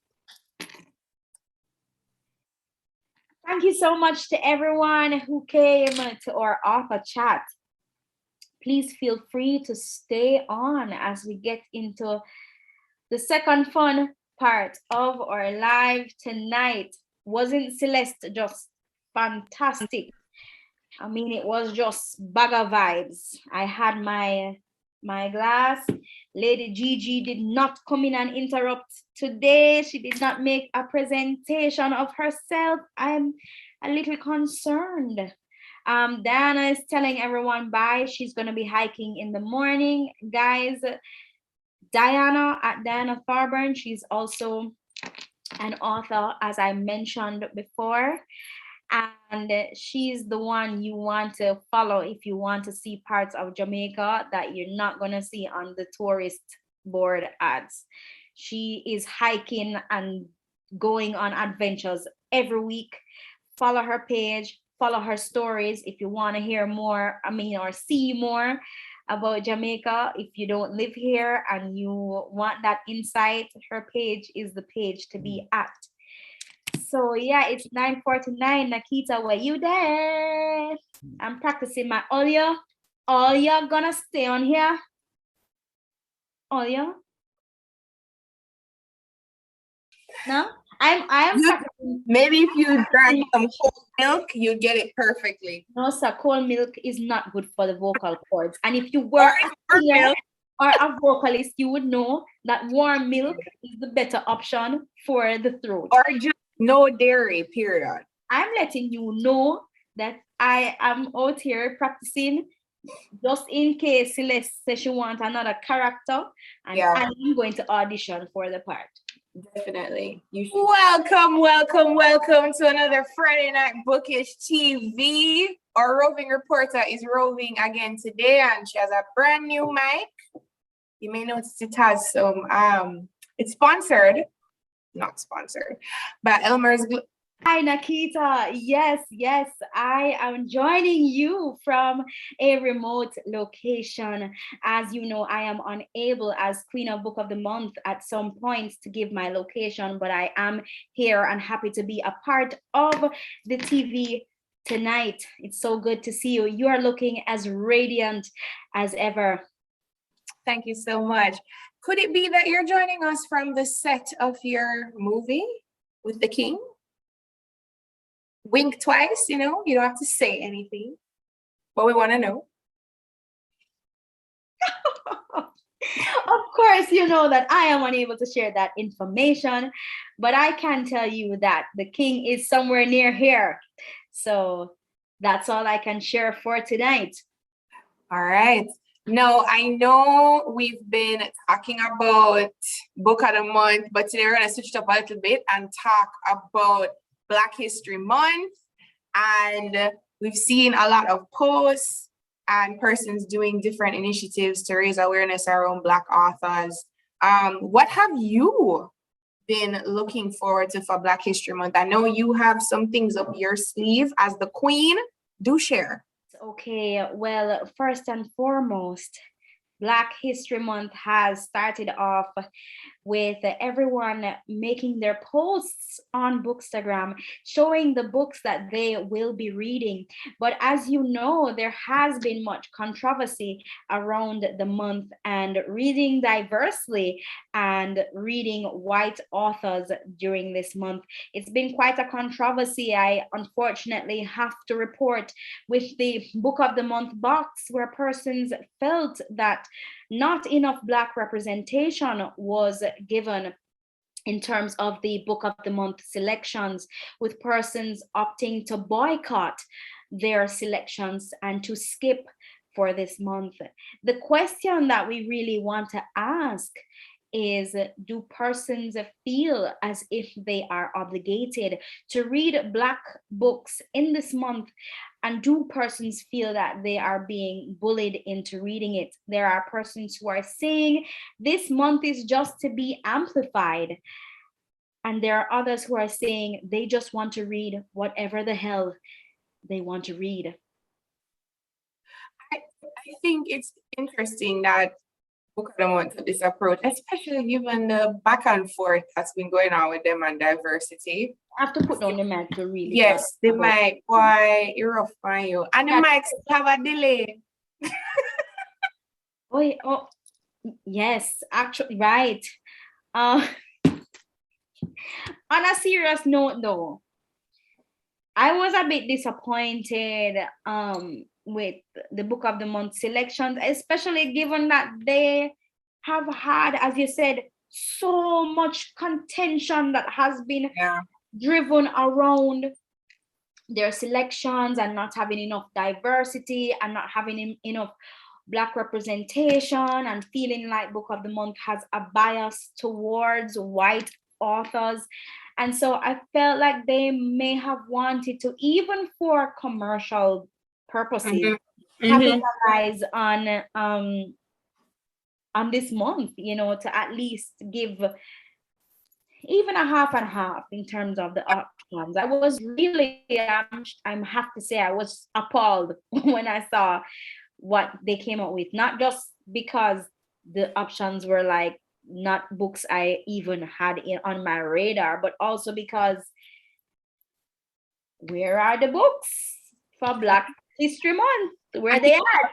What they've tried to do since to kind of like, I guess, put a bomb over everything is, if you go on the app, you'll see they'll have like a little string with Black authors. I'm like, hey, that's still not enough though. You just missed the. At this point, they need to. I'm like, yeah, well, you know, maybe it'll be pandering. That's what someone said to me. I'm like, yeah, they need to pander because it's bad. You know what? It's bad. You know so what? Sometimes I think it's better to just take a stance and carry that through than to almost look like you're trying to remedy a situation after the fact. I think it just kind of adds fuel to fire, because it's almost like, hey, it was an afterthought, and it's gonna infuriate people even more, because it's almost like you're validating it, like, oh yeah, sorry guys, we had planned the books in advance and we never really thought about the fact that this was Black Month, but hey, we're just gonna like put some graphics on our page so that you guys feel like we really did something. I'm sorry, Book of the Month, we would have rather if you just decided that, listen, we're not looking at any holidays, because it's not just about, and I want us to be fair, it's not just about Black History Month, it's about all other ethnic holidays or periods that are celebrated. So Book of the Month could really just take the stance that, listen, we're not even looking at any of these special holidays, months. We are just putting out books every month based on call it a day. Yeah. Call it a day, you know what I mean? Like, and that's totally okay, and that's fine. Like, Book of the Month, you can do that. You can put out whatever books you want to put out. But to do that and then everybody is trashing them in the comments like, we're disappointed, where are the books, blah blah blah. And like I feel like every Bookish TV too, we're kind of giving them a hard time. You know what? We're actually just talking the facts. We're like, yeah, we're just reporting from the field. Do better. You know what? I'm on the ground. I'm here with my mic. I'm just. You're roving. Tell us, what are the people saying? Let me tell you what the people are saying. Tell me what the people are saying. We want to hear you, and you can actually join us for our broadcast live and direct. Yeah. With the lady who Baby Sham know all of our songs.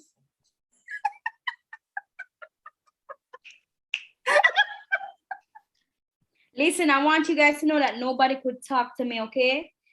Girl, I don't even know if listen, Baby Sham was it back in the day here. Everybody did love him. I don't blame you. Baby Sham sang my song. Listen, if I don't blame die you. a peaceful life at that day. If I went home and I slept away, I'm good. I'm great. I lived. I have lived. Baby Sham knew my song. I have lived.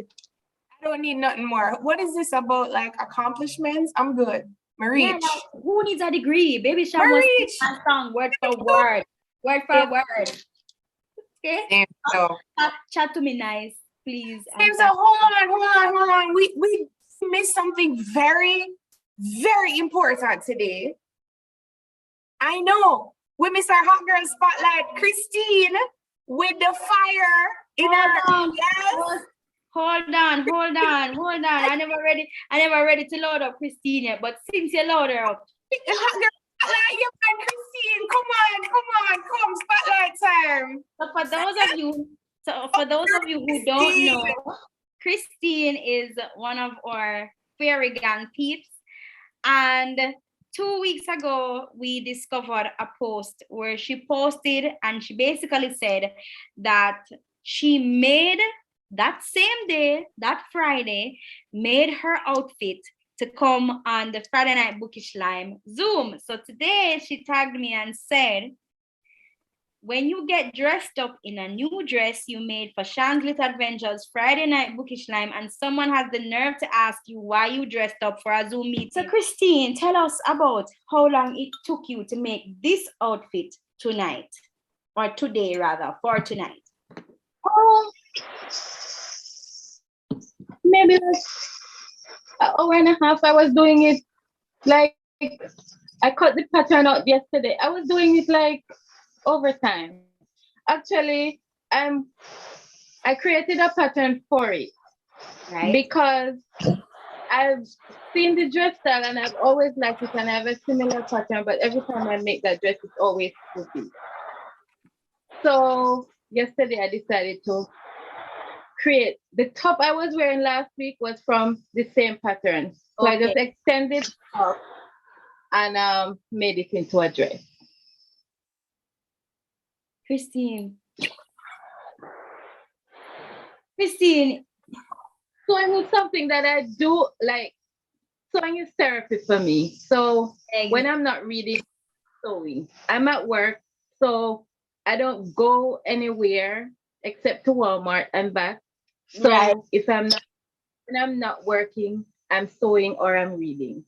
Christine, do you find yourself listening to audiobooks while you're sewing, or are you just a physical book person? I only read in the night. I'm very rare reading the days. I only read in the night. So usually my work day ends like around 5:30, 6 o'clock, and that's when I read. But I can sew in the daytime. I mostly sew in the daytime. My sewing machines are set up in the garage in the daytime, and I just sew.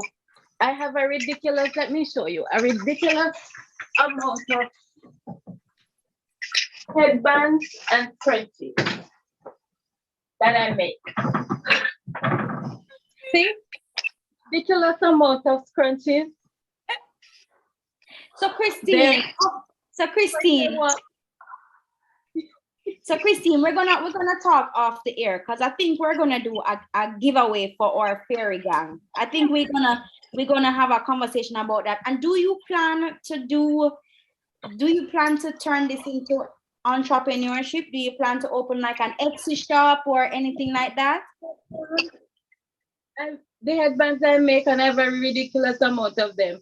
Like every time I go to Walmart, I see a new pattern, quarter fabric, it up, and I sew. Like, No man, I feel like my head bare now, you know, like I need something. Yeah, I was just thinking that Miss said we need a shipment out here, you know. Yes, fun.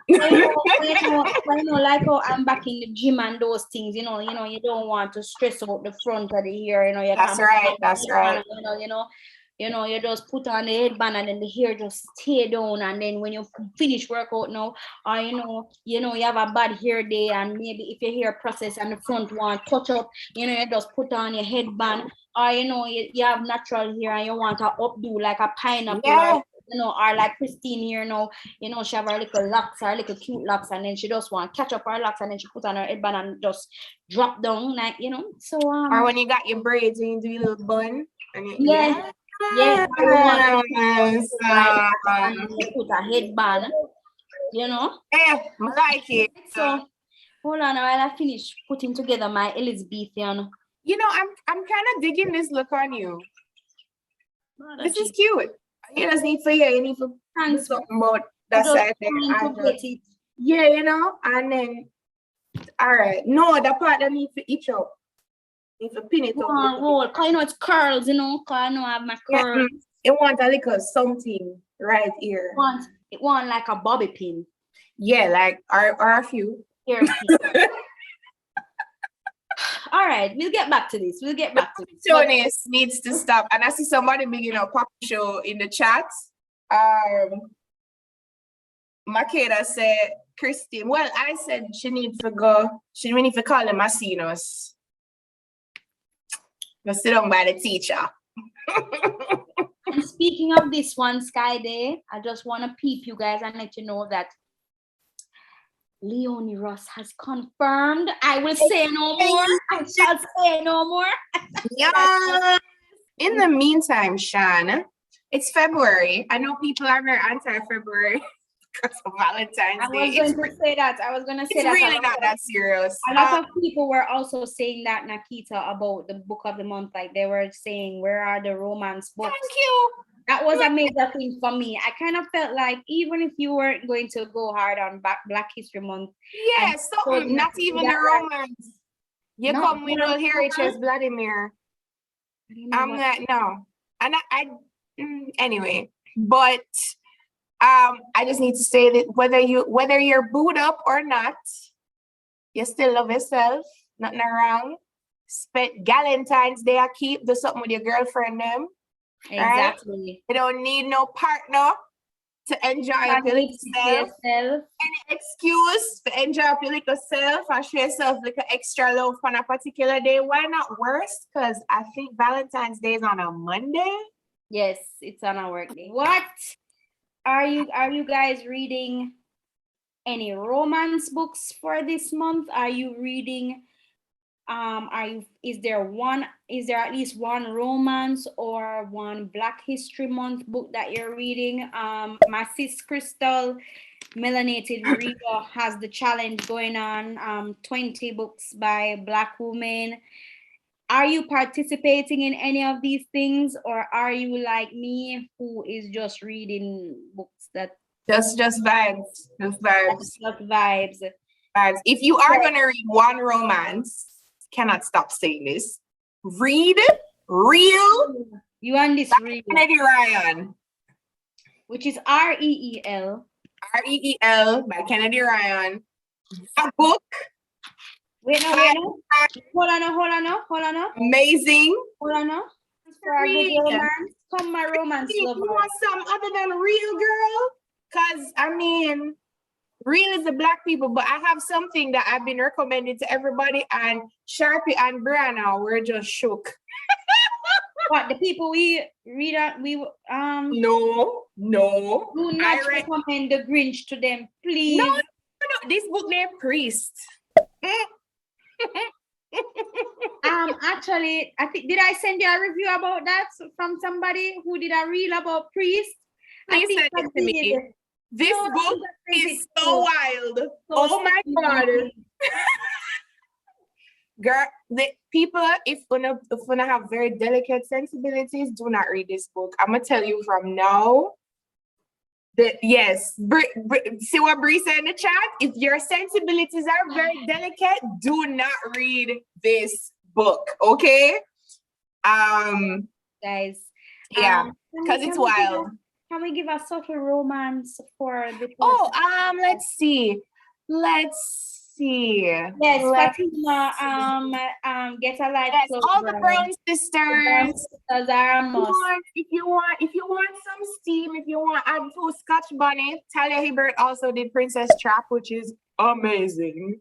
Yes, I've heard good things about that. The Boyfriend Project, I have that one. I think I might add that tonight. I haven't read that one.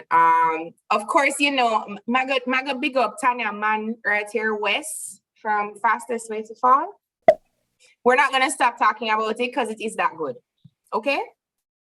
I know that books, but I don't have it, and Jasmine and I are not. Yeah, no, you and Jasmine need for bill because you know, wedding and things I forgot buy and them something there. Ties that tether, yes. If you want, you can jump in on Sweetest Remedy with me and Tanya Rebel. And big up to you guys, the Fairy Gang. Major, big up to you guys for coming through religiously, faithfully on a Friday night. And also for making me feel appreciated on the nights when we don't have Friday Night Bookish Lyme and just, you know, stepping in to say, hey, we miss it. Really, this vibe, we wouldn't have this vibe, we wouldn't have all this work, we wouldn't have Renee helping me on admin, we wouldn't have Nakeeta helping me on production if we didn't have people to come here to on a Friday night. So thank you guys, definitely for coming through. Massive love, massive appreciation. You know, tonight was a blast. It's always a blast. Thank you for bringing the vibes. Thank you for staying on with us. We sit down on here from 8 o'clock to 10:30 at minimum on a Friday night, and you guys sit here and bring the vibes the entire time. We love it. So next week, Friday, you guys get to go and do whatever you want to do. Go read, go movies, go eat out, go do whatever. Enjoy your Valentine's Day weekend. So with that said, it is now. Is that time? Oh, that's really on point. Yes, it's always sad when we get to this time of the night. Toodles noodles, guys. See you in 2 weeks. Coconut jelly man. Coconut jelly man. Bye. Love you. Mwah.